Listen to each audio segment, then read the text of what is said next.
तरौआ लेखा के बजग में बलवान त बजरंगी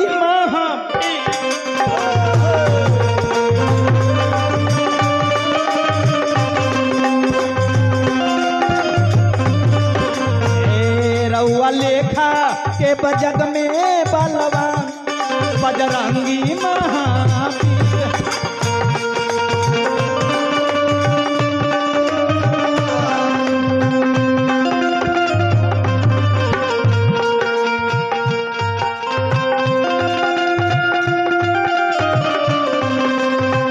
जय हो जय हो।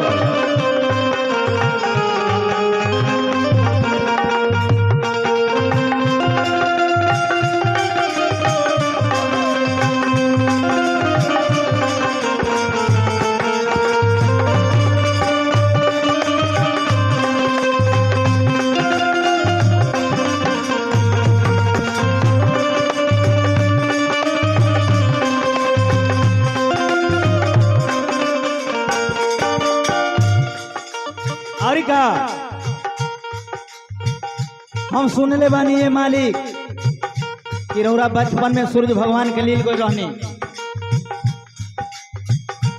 जाके सूरज देव के लीलत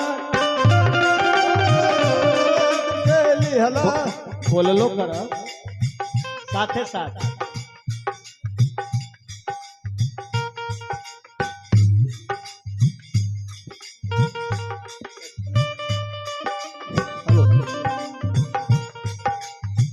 बाल समय रवि भक्ष लियो तब तीनों लोक भयो अंधियारो, को नहीं जानत है जग में कपि संकट मोचन नाम तिहारो।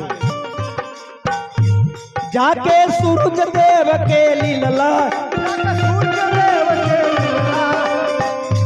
तब अंधेरा हो गए, तब देवता लो निहोरा कहे,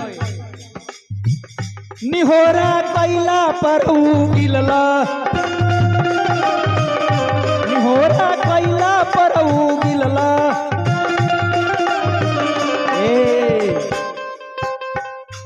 ए हबतिया के जाने ला जहान बजरंगी महावीर।